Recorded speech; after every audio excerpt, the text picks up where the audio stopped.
우리 사랑하는 성도님들, 지난 한 주간 잘 지내셨습니까? 저도 우리 성도님들 기도해 주셔서 건강히 잘 지내고 또 한 주간 잘 보내고 와서 말씀 전해서 감사합니다. 지난주는 특별히 저희 교육자 수련회가 있었고 화요일날 우리 교육자들이 올라간 후에 저는 그 숙소에서 사흘간을 더 있다 금요일날 올라오게 되었습니다.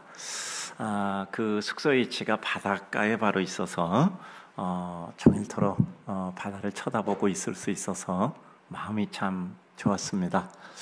제 마음에 푸른 바다가 묻어있는 것 같은 느낌을 가지게 되었습니다. 요즘은 봄이 오는 입구에서 추워도 겨울이네 하고 말을 합니다. 겨울이다 라고 말을 하지 않고 이제 봄이 오는데 아직 춥네 이렇게 말합니다. 말하자면 생각의 기준, 틀이 바뀐 겁니다. 우리가 예수를 믿는다는 것은 우리 생각의 기준의 틀이 바뀌는 겁니다. 믿음이란 무엇일까를 늘 생각합니다. 예수 믿어 구원받는 것, 천국 가는 것, 그것이 믿음입니다. 그러나 현재 예배를 드리고 있는 분들 중에 초신자를 제외하면 이 문제를 해결하신 분이 많습니다. 대다수이죠. 그래서 성도인 우리가 고민하는 것은 예수 믿어 구원받고 천국 가는 확신을 가진 이후에 아직도 이 세상에서 전개되는 세상의 생활입니다. 소위 말하는 믿음 생활, 생활 믿음입니다. 예수 그리스도를 영접한 이후에 우리 삶은 예수 그리스도는 누구신가? 성령은 어떻게 우리를 인도하시는가? 하나님의 뜻은 섭리는 무엇인가에 대해서는 갈등하지 않습니다. 그런데 엉뚱하게 그 큰 구원과 영광의 삶을 가진 성도조차도 어떤 경우에는 세상에서 기뻐하지 못하고 갈등하고 힘들어하는 것이 있습니다. 교리 때문에 고민하지 않습니다. 내 논리와 정서 때문에 고민하고 힘들어합니다. 그야말로 작은 꼬리가 전체 몸통을 흔드는 난감한 경우가 많습니다. 예수 믿는 것은 우리 인생 전체를 바꾸는 놀라운 축복과 은총입니다. 그 하나가 나머지 전부를 이끌어 가야 합니다. 이렇게 생각하면 됩니다. 여기 10kg짜리 한 요만하다고 할까요? 10kg짜리 금덩어리라고 합시다. 그런데 옆에 덩치 큰 과자 상자가 있어요. 양복 셔츠 크기의 상자에 든 과자가 한 20통쯤 들어있는 이와 같은 큰 박스라고 합시다. 어느 것이 더 큽니까? 당연히 그 과자의 박스가 더 크겠죠. 그런데 어느 것이 더 값어치 있겠습니까? 어떤 것으로 삶의 희노애락을 결정한다고 생각하십니까? 참 이상한 것은 이렇게 굉장히 쉬운 문제임에도 불구하고 인생들의 삶은 너무나 엉뚱한 영향을 받고 살아갑니다. 소위 말하는 가치의 영향을 받고 살아야 되는데 부피의 영향을 받고 살아간단 말이죠. 그러니까 이 세상에 보이는 상황이라는 부피 때문에 진정한 가치의 무게를 잊어버리고 살아가고 있다는 것입니다. 항상 기뻐하라, 쉬지 말고 기도하라, 범사에 감사하라는 것은 우리가 그렇게 살아야 한다라는 당위론적인 삶의 목표를 제시하는 것이기도 하지만 그렇게 살 수 있다는 것을 전제로 하고 제시된 것입니다. 천국의 백성의 삶은 이렇다라는 각양의 표현과 내용으로 제시된 것도 그 기본은 이렇게 살 수 있으니 너희가 이렇게 살아라고 말씀하는 겁니다. 그러나 본질 혹은 가치나 의미가 상황과 심정을 주도해야 될 인생인데 너무 많은 경우 우리는 그 상황과 심정적 상태라는 부분과 제한된 분량 때문에 본질과 가치, 의미라는 너무 큰 것을 상실하는 슬픔을 겪습니다. 참 이상한 것은 예수 믿어도 어떤 순간은 또 어떤 일에 대해서는 어떤 사람에 대해서는 행복하지 못한 경우도 있습니다. 도대체 예수님은 항상 기뻐하고 기도하고 감사하라고 했으면 그럴 수 있다라는 건데 왜 그러지 못할까? 예수님이 잘못하신 건가? 아니면 그 사람이 잘못한 건가? 어떤 상황이 잘못한 건가? 아니면 내가 잘못한 건가? 도무지 혼돈이 될 때가 있습니다. 지난 며칠 생각했습니다. 예수에 미쳤다면, 그 예수님의 말씀과 생각과 이상, 그의 사랑과 자비에 미쳤다면, 그래서 그것이 우리에게 흘러나온다면 얼마나 좋을까 하는 생각이 듭니다. 사안과 상황이 아니라 그것을 파악하는 내 기준과 심정과 삶의 습관이며 판단의 틀에 의해서 해석되고 의미화되어 내게 가치로 다가오는 것입니다. 예수 믿으면 예수 그리스도의 가치와 의미, 판단과 기준과 근거가 되어야 합니다. 그것이 비뚤어지거나 구분자가 되어서 예수가 기준이 된다고 하지만 내 스스로 잘못된 해석이 기준이 되면 삶은 한없이 힘들어집니다. 바람 소리에 기뻐해야 되는데 바람 소리에 스산해한단 말이죠. 눈이 와서 좋을 수 있는데 눈 치우는 것에만 관심이 주어지면 삶은 슬픕니다. 비가 오면 옷이 젖고 우산 쓰는 불편함 있지만 사방이 젖어 풍요로워지고 그 비가 우리들에게 주는 혜택과 정서의 씻어짐 역시 축복임을 느끼는 것도 은총입니다. 생각해 봤습니다. 왜 우리는 쉽지 않은 세상에서 예수 그리스도로 기쁘게 살아야 되는데 아직까지도 우리의 삶은 슬프고 아픈 면이 있을까 하는 것입니다. 판단과 비교, 결정과 정서의 기준은 도대체 어느 것일까? 어디일까? 그것은 기뻐하고 기도하고 감사하라는 말씀과 어떤 연관을 가질 것인가를 생각해 봅니다. 삶은 왜 늘 좌절하고 이루고자 하는 일은 우리에게 기쁨을 주는 것이 아니라 오히려 더 많은 실망을 주는 것일까를 생각합니다. 그래서 두 단어로 요약해 보았습니다. 예지 그리고 의지입니다. 미리 보고 알고 파악하여 그것을 내외 어떤 어려운 방해에도 불구하고 결국 이루어 감사의 기제로 삼는 것입니다. 먼저 보고 파악하고 그리고 그것을 의지로, 하나님이 주신 영적 의지로 이루어 결국 하나님의 뜻을 이루어 그것이 기뻐지는 것이죠. 자, 먼저 예지에 대해서 말씀드립니다. 사전적 정의는 앞날을 미리 지각하는 초감각적 지각 또는 사물의 이치를 꿰뚫어보는 지혜롭고 밝은 마음이라고 기재되어져 있습니다. 우리의 관점으로 표현하면 주님의 뜻을 바로 파악하여 바로 삶에 적용하는 지식과 지혜라 말씀할 수 있습니다. 예지의 의미에 대해서 생각해 봅니다. 예지라는 게 어떤 의미인가? 미래를 바라보는 열린 사고와 그 중요성을 생각합니다. 미래를 본다, 안다라는 것은 결국 이후에 어떤 일이 일어나겠는가? 더욱 실제적으로 내가 한마디 하면, 내가 한 행동하면, 내가 한 생각을 하면, 그리고 그것이 표현되면 어떤 일이 일어나고 어떤 상황이 벌어지고 내 삶의 결정들이 어떻게 되어 나에게 다가오는가에 대한 파악입니다. 여러분, 내가 그냥 손짓했다고 해서 그냥 없어지는 것은 아니잖아요.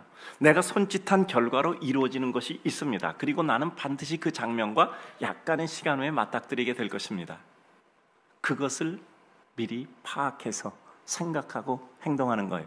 내가 여기서 손짓 한번 하면 내 조금 뒤에는 어떤 일이 일어나는가를 미리 파악하는 겁니다. 성도에게 있어서 미래의 의미를 생각합니다.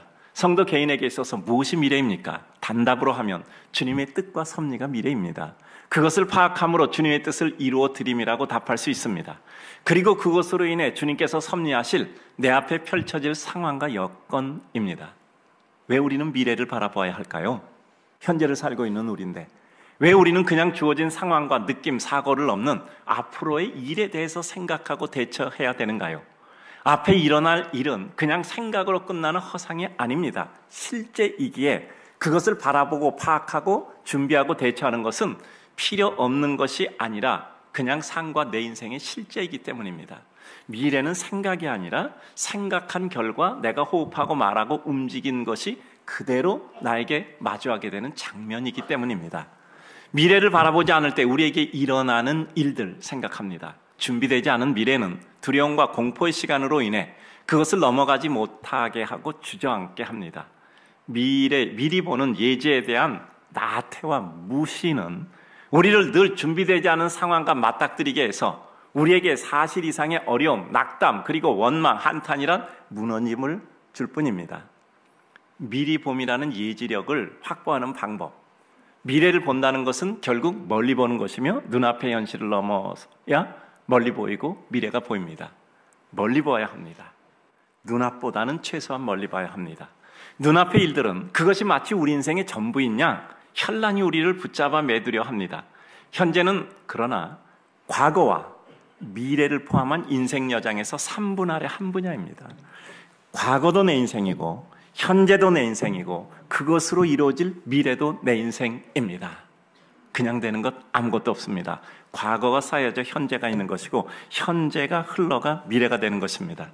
과거는 지냈고 현재는 눈앞에서 흘러가고 있다면 미래를 미리 보기 위해 준비하고 보려 하고 또 현재 가능 범위에서 보고 준비하는 것은 당연한 것이고 피할 수 없는 숙명입니다. 일기예보 보고 내일 입을 옷 마음에 준비하는 것이 당연합니다.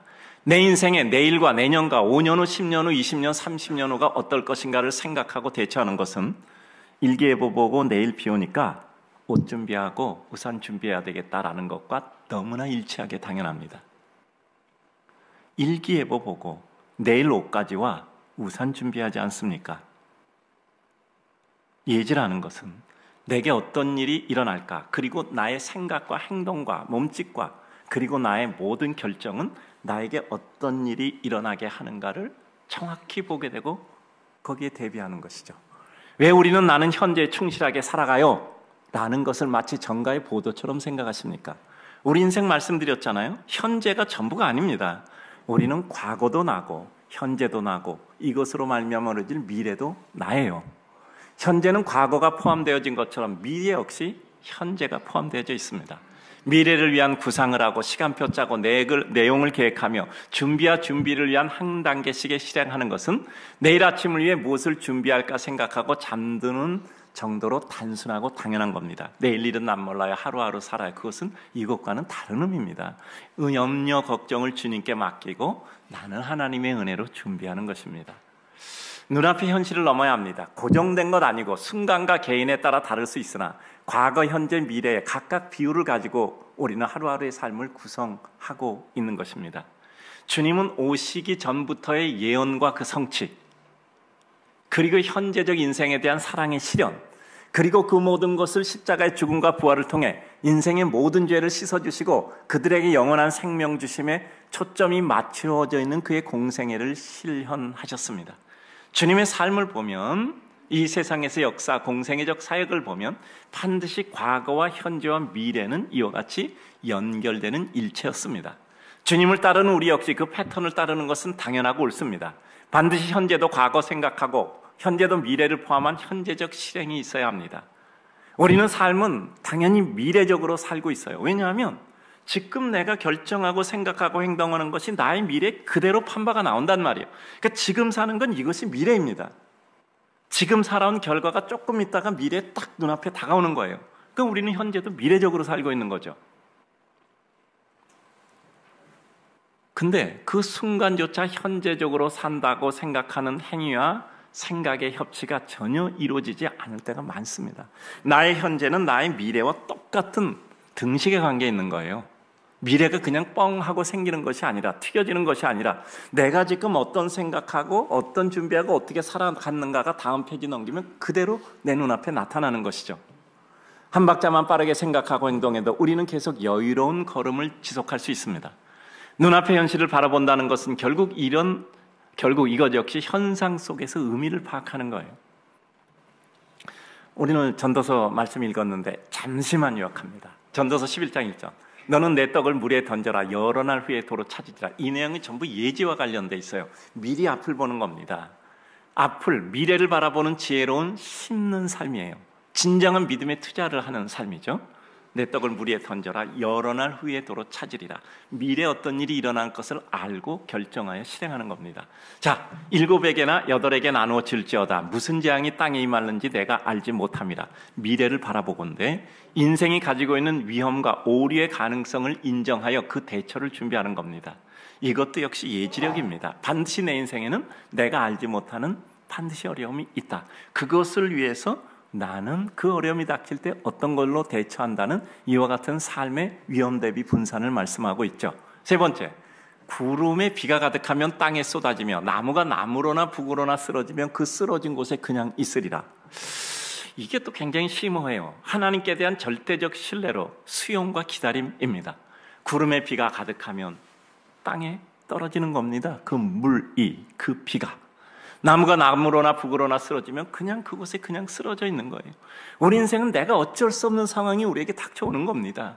그때 우리는 어떻게 하죠? 나무로나 북으로나 쓰러져 있으면 그냥 쓰러져 있는 겁니다. 어떤 길이 없어요. 그때는 그냥 쓰러져 있는 겁니다. 구름에 비가 가득하면 땅으로 쏟아지는 겁니다.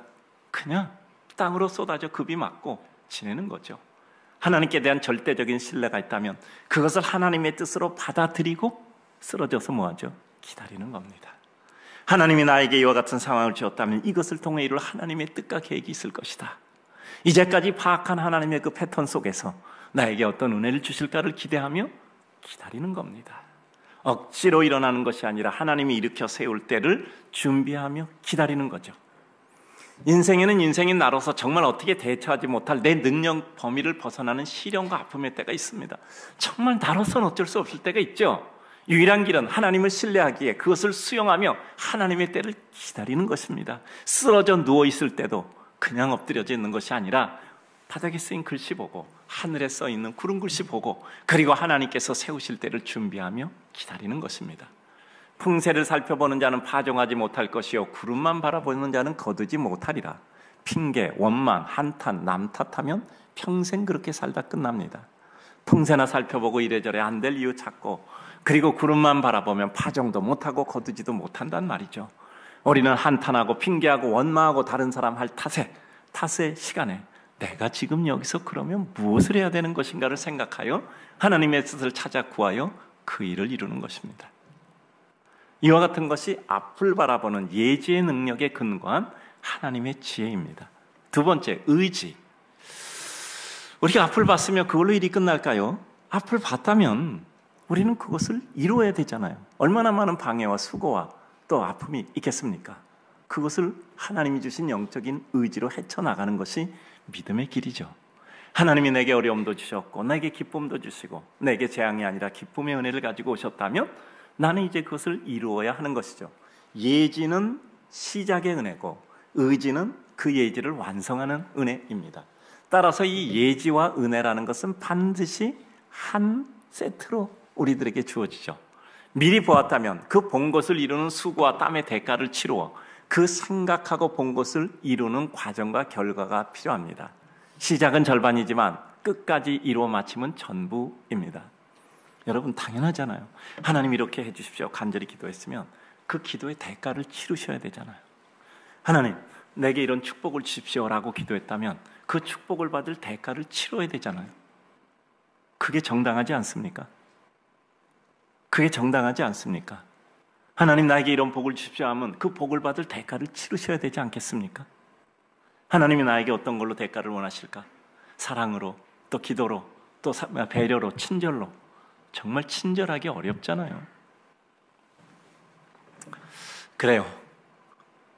미리 생각하고 본 것을 실행하는 의지 실현은 많은 방해를 받고 주저앉힘을 당하나 그것은 다만 느리는 파도고 또 바람일 뿐입니다. 바람과 파도는 두려워해서 피해지지도 않습니다. 그 파도와 바람을 맞으면서도 앞으로 나아감으로 시간과 상태를 넘어서는 겁니다. 세상에는 피하지 못할 것 많습니다. 피하지 못할 것은 몸으로 받는 겁니다. 그 대표적인 것이 생로병사입니다. 생로병사. 어떤 누구도 피할 수가 없습니다. 그 생로병사를 통해서 하나님은 이 자연을 하나님의 섭리 속에 계승 보존시키시는 겁니다. 우리가 늙어지지 않고 우리가 병들어서 죽어지지 않으면 이 지구는 존재할 수 있을까요? 개체의 숫자가 늘어나면 늘어나는 순간 어떻게 되죠? 먹이사슬이 끊기잖아요. 그 긴 먹이사슬 가운데 한 곳만 끊겨도 모든 세상의 개체는 멸망하는 겁니다. 우리는 났으면 우리는 늙어져서 그리고 병들어서 죽어지는 것이 자연의 체계를 완성하는 하나님의 섭리고 그것을 받아들여 그때 하나님께 맞는 은혜, 때를 따라 아름다움을 이루는 것이 우리의 축복입니다. 우리 사랑하는 성도님들, 우리는 나침판을 봐야 될 때 있고 시계를 보아야 할 때가 있어요. 방향을 결정해서 전력으로 달려가야 될 때도 있고 지금 내게 남은 시간이 얼마고 지금이 몇 시인데 나는 무엇을 해야 되는가를 결정해야 될 때가 있습니다. 시간이란 배경에 따라 나의 같은 생각과 행위도 전혀 다른 의미를 가집니다. 전에는 이런 일을 했으면 칭찬을 받았어요. 그런데 지금은 똑같은 일을 하는데 칭찬을 받지 않고 남들이 그 얘기를 싫어해요. 똑같은 얘기를 했단 말이야. 근데 내가 어떤 상태에서 그 얘기를 했나, 내가 어떤 시간대에서 그 얘기를 했나에 따라서 의미가 전혀 달라질 수 있단 말이죠. 늘 말씀드리지만 가치와 의미는 배경 속에서 그 크기와 깊이를 결정받게 됩니다. 나 달라진 거 아무것도 없어. 근데 왜 내가 이래야 돼? 달라진 거 아무것도 없어요. 그렇다고 달라지지 않았을까요? 뒤에 배경이 달라졌는데 그 가치와 의미는 전혀 달라지지 않겠습니까? 나는 100이야. 근데 뒤에 100분의 100이니까 난 하나였어요. 뒤에 갑자기 숫자가 바뀌어서 1000이 돼버렸어. 난 갑자기 0.1로 줄어든 거야. 나는 달라진 거 없어. 근데 왜 나는 0.1로 줄어든 거야? 그것은 우리 인생에 늘 겪어가게 되는 삶의 역사고 패턴이잖아요. 우리 성도님들 어떻습니까? 자녀들에게 잔소리하지 않기로 결심하셨죠? 잔소리 해봐야 손해만 보시죠? 저도 그래요. 잔소리하지 않기로 결심했어요. 우리가 잘할 때 부모님이 말씀하시면 어떻게 들었습니까? 부모님 말씀하셨다 딱 적어도 외우고 벽에다 붙여놓고 그 말씀을 그대로 실행해야지. 참 감사하다. 그렇게 사셨나요? 양심적으로 한번 생각해 보세요. 부모님 말씀하셨으면 우리를 위해서 헌신하시니까 그래도 그 말씀을 드려줘야지. 그러면서 딱 정면적으로 보고 듣는 척하지만 머릿속에서 딴 생각하고 그러지 않으셨습니까? 부모님 배려해서 들어주는 척하고 내내 얘기했지만 그렇게 사셨습니까? 그런 부분도 있지만 다르게 생각하고 사셨잖아요. 부모님은 그런 말에도 자녀는 거기에 새로운 의미를 부여하셨잖아요. 지금도 그러지 않겠습니까? 우리가 그들에게 이야기하며 그들이 우리의 모든 말을 받아줬고 마음에 새겨두고 그렇게 쓰겠습니까? 만약에 그렇다면 우리의 자녀는 세상의 부적응자가 되는 거예요. 우리와 똑같이 살면 그들은 세상의 부적응자가 되는 겁니다. 그들은 우리와 다르기 때문에 다른 배경 속에서 또 다른 가치와 의미를 실현하고 사는 것입니다. 그래요. 자라다 보면 자녀들이 부모한테 반박하고 논리적으로 또 뭐 이러저러게 대들 때 있잖아요. 그때 부모님들 어떤 생각하셨습니까? 기쁘시지 않으셨어요? 야, 많이 컸네. 나한테 덤비네. 그래, 너 부모를 이겨 세상을 한번 이겨봐라. 우린 늘 그러지 않았습니까? 너 정말 나를 이겨서, 너 정말 부모를 이겨서 세상을 이겨라. 아니, 자식이 부모한테 찌질하게 말이야. 그 부모가 한마디 얘기하면 찍소리도 못하고 그러면 그 아이는 도대체 이 세상을 어떻게 살겠습니까? 누가 그에게 큰 소리나 하고 협박이나 하고 누가 그에게 하면 그럼 도대체 어떻게 그걸 헤쳐나가겠습니까? 부모가 자녀 눌러놓으면요, 그 자녀는 세상에서 이 세상을 절대 뚫고 나갈 수가 없어요. 그렇지 않습니까? 위치를 바꿔보시면 쉽습니다. 삶의 시간도 그러해요. 나는 똑같다고 생각하지만, 나는 달라진 거 없다고 생각하지만 배경이 달라졌으니까 나의 가치와 의미, 모든 건 달라진 겁니다. 그것을 파악하고 수용할 때 인생은 현인이 되는 겁니다. 의지라고 하는 실행적 요소를 통해 자신이 미래 본 내용에 대한 확신이 더 분명해져 깊어질 수 있죠. 자기 확신은 완결의 용기와 힘을 부여합니다. 의지와 예지는 분리할 수 없는 결합이고 예지와 의지는 하나님의 은혜 영역이어야 합니다. 언제나 삶의 진리는 균형이에요. 진리는 균형입니다. 미리 본 것이 지나치면 공상이라고 얘기해요. 과도한 의지적 실행은 끝까지 가지 못하고 자초하므로 미리 보고 생각한 것조차도 웃음거리가 됩니다. 예지와 의지가 균형을 이루어야 돼요. 마태복음 7장 12절을 보면 황금률이라고 하죠. 이렇게 기록됩니다. 그러므로 무엇이든지 남에게 대접을 받고자 하는 대로 너희도 남을 대접하라. 이것이 율법이여 선지자라. 내가 무엇인가 받고자 하면 그것을 남에게 대접하는 것. 이게 이 세상에 가장 아름답고 가장 합리적이고 가장 유익이 되는 일이란 말이죠. 인내와 끈기, 좌절하지 않음, 어려움을 단순한 과정과 한 순서로 보는 훈련과 마음의 커짐이 따라서 필요합니다. 내 마음에 안 드는 게 나에게 유익된다는 것을 내가 수용할 수 있을 때 그 순간은 우리는 한순간에 커지는 것 아닙니까? 내가 싫어하는 일을 기쁘게 할 수 있다면 우리는 세상에 얼마나 큰 사람이 되겠습니까? 가장 중요한 것은 이 예지와 의지를 단순한 인생의 열심과 최선이 아니라 영적 역사로 승화시키는 성도의 믿음의 열정과 의지가 필요하다는 거예요. 믿음의 역사와 단순한 인간의 열심의 차이가 무엇일까요? 목적이 무엇인가? 방법이 정당한가? 최종적 결과를 무엇에 두는가의 차이입니다. 내가 벌어서 내가 잘 먹고 사는 것이 목적이라면 그 일은 하나님과 더불어 굳이 연결시킬 필요가 없어요. 그러한 서사는 합당하지 않습니다. 그 생각과 계획과 목적과 결과가 하나님의 뜻과 하나님의 목적, 하나님의 방법, 하나님의 정서와 일치될 때 그것을 믿음의 사고와 행위라고 합니다.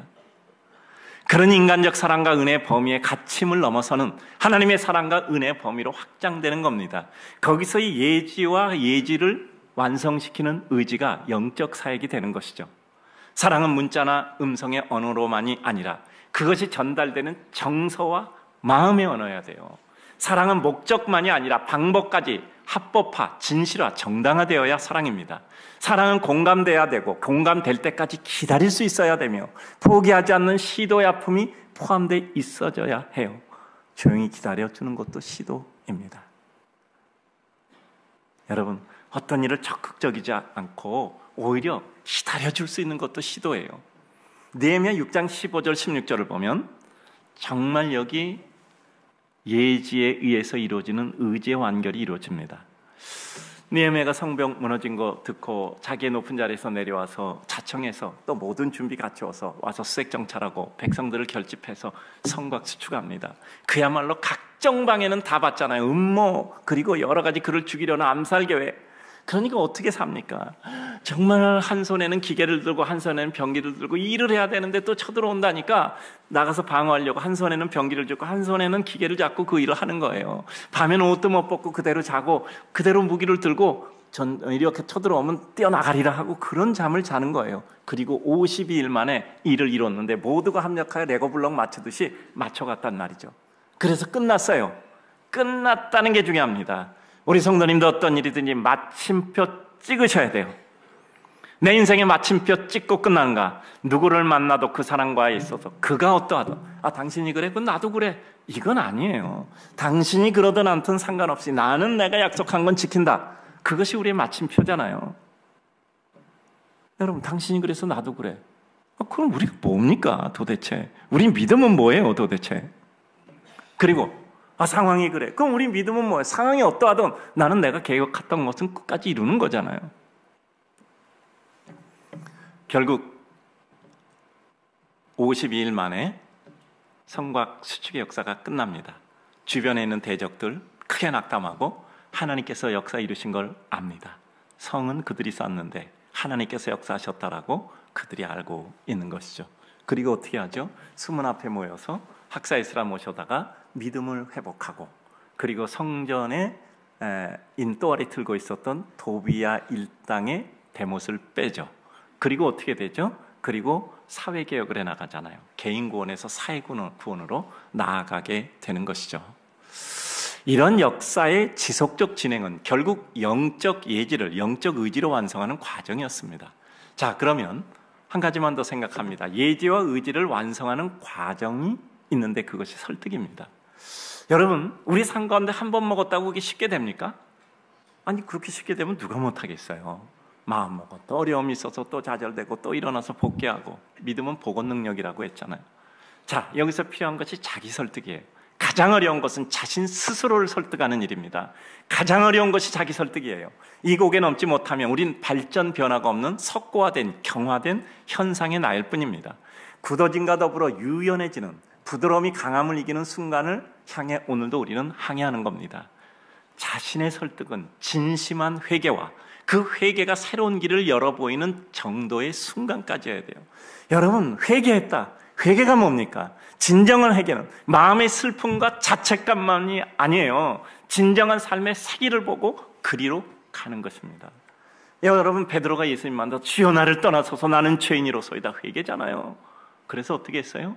그는 배, 그물 그리고 모든 어부를 버려두고 그리고 예수의 길을 쫓는 자기 길을 갔단 말이죠. 회개는 새 길을 결정해서 가는 것까지 필요해요. 말과 심정적인 느낌만이 아니라 그 삶의 행위가 전환되어서 뚝 떠나는 것까지가 포함돼서 회개입니다. 회개는 판단이 아니라 그 판단을 실행하되 유지하여 끝까지 완결하는 게 회개입니다. 내가 나를 설득했는가의 파악 여부는 첫째, 귀가 순해져요. 마음이 순해집니다. 속이 없는 것 같아요. 아무것도 몰라서 모르겠습니다 답하는 것이 아니라 깨닫게 되니 내가 아무것도 모른다는 것을 알게 되어서 그렇게 답하는 겁니다. 자, 자기 설득과 더불어 또 한 가지 타인 설득입니다. 타인 설득은 내 생각의 주사, 즉 내 생각을 그에게 주입시켜 내가 원하는 대로 변화를 유도하는 것이 아닙니다. 그가 원하는 길을 가도록 보여주고 결정을 그가 하는 거예요. 이 부분이 가장 중요합니다. 설득이라는 것은 내가 그를 내가 원하는 방향으로 만드는 것이 아니라 그가 결정할 수 있도록 그 위치에 놓아주고 그가 결정한 것을 내가 수용해 주는 거예요. 내가 원하는 대로가 기쁘다 그러면 우리 인생 가운데 기쁠 일은 절반도 안 됩니다. 결과 여부는 내가 판단할 몫이 아니라 그 판단은 내가 그 순간 진실했는가, 결과에 연연하지 않았는가, 그리고 그 결과를 어떻게 수용해 하겠는가에 대한 큰 힘의 소지입니다. 우리 수없이 말씀드리는데 이건 꼭 잊으면 안 돼요. 하나님은 우리를 너무 사랑해요. 하나님은 나를 너무 사랑해요. 근데 또 한 가지, 하나님은 그 사람도 사랑해요. 내가 싫어하는 그 사람도 사랑하는 거예요. 이 두 가지가 균형을 이루지 못하면 우리는 치우침에 빠지게 됩니다. 결과에 지나치게 연연하면 우리는 정한 길대로 가지 못하고 가다 굽어져 결국 시간 지나면 하지 않을 생각과 행위를 함으로 후회하게 됩니다. 내 생각대로 그가 되기를 바라면 약간의 시간 경과 후 그를 혹은 그 상황과 역사를 지배하려는 나 자신을 발견하게 돼요. 여러분, 그가 내가 원하는 대로 되어야만 내 속이 시원하다 그러면요, 나는 그를 이미 지배하고 싶은 거예요. 인간 삶의 슬픔과 비극입니다. 어느 누구도 지배당하지 않습니다. 그와 같은 의도는 되지도 않고 하나님이 기뻐하지도 않으세요. 그리고 지배한다고 해도 그건 하나님의 뜻이 아니에요. 누가 세상에서 누구를 지배할 수 있겠습니까? 누가 그가 마음에 오는 대로 누구를 마음대로 움직이겠습니까? 우리 인생 하나에 대한 주권은 하나님만 가지신 거예요. 우리가 할 일은 그를 인정하는 것뿐입니다. 그래서 그가 갈 수 있는 길을 도와주어 하나님께서 그를 통해 그 일을 하도록 도와주는 것뿐입니다. 우리로서는 쉽지 않지만 나는 나의 역할을 다하고 그는 가고자 하는 일을 인정하여 그것이 잘못된 것이 아니고 나와 다를 뿐임을 속히 체득해야 합니다. 우리는 그것을 인정하여 그의 길을 도울 때 진정한 주님의 마음을 본받는 그와 함께 친구가 되고 동료가 되고 사랑하는 이로서 길을 접어들게 될 것입니다. 우리는 우리 주변에 우리의 종만 두고 싶습니까? 진정한 친구, 동료, 사랑하는 사람들을 두고 싶습니까? 그래요. 말씀드렸잖아요. 아이들이 자라서 부모에게 반박할 때 우리는 속으로 흐뭇하잖아요. 많이 컸구나. 네가 이만큼 커서 정말 하늘 같은 부모에게도 이렇게 반박할 수 있구나. 그래, 부모를 이겨 세상을 이겨라. 이런 마음이 드는 건 뭐죠? 정말 우리 자녀에 대한 사랑과 이해잖아요. 우리는 긴 생활, 믿음 생활하면서도 아직도 또 현재 늘 갈등과 번민, 후회 속에서 자탄하고 살아가고 있는가? 많은 경우 목적이 잘못된 것이 아니라 방법이 서툴고 그 방법이 세련되지 못했기 때문이에요. 성도가 잘못된 길을 가는 게 아니라 방법이 서툴고 세련되지 못하다 보니까 늘 거치는 거예요. 그래서 우리는 포기 대신 오늘도 주님 앞에 내 부족을 고백하고 하나님의 자비와 은총을 구하는 것입니다. 제가 이 설교 제목이고 메인에 빨간 걸로 크게 삶에는 메시지가 있어야 된다 이렇게 제가 써놨어요. 그러니까 오늘 설교로 해도 메시지가 하나 있어서 성도들 설교 듣고 갈 적에 마음속에 이렇구나 하고 한마디 혹은 짧은 구절 혹은 짧은 한 문장이 메시지로 남아있기를 바랍니다. 이건 설교하는 목사뿐이 아니라 모두도 마찬가지예요. 사랑하는 우리 성도님들, 어찌 설교 다 기억하겠습니까? 그러나 한 줄 한 문장 한 구절이 인상이 되어 가슴에 남아 삶의 의미와 영향을 끼치는 것을 우리는 기억하고 살아야 합니다. 우리 삶도 마찬가지죠. 지금의 내 행동, 지금의 내 표정, 지금의 내 어휘, 지금의 내 생각이 누구에게 어떤 메시지로 다가갈 것인가, 내 삶은 이 세상에 어떤 메시지가 될 것인가를 우리는 생각해야 돼요. 하루하루씩 사는 삶, 그것이 축적되어 합성되는 일정한 기간의 삶, 그것이 전체로 평가되는 인생에 대한 의미 부여는 과연 무엇일까? 하루의 삶도 내가 전하는 세상과 누군가에게와 내 스스로에게 메시지가 되기를 우리는 소원합니다. 이렇게 살고 싶고 이렇게 생각했으면 좋겠다, 그렇게 하자라는 메시지로 남는다면 우리는 그래도 꽤 산 것이잖아요. 예지와 의지의 각오로 내 스스로에게 또 다른 이에게 이 세상이 기쁘고 감격스러운 메시지 자체인 우리 성도들로 남으시기를 주님의 이름으로 축복합니다.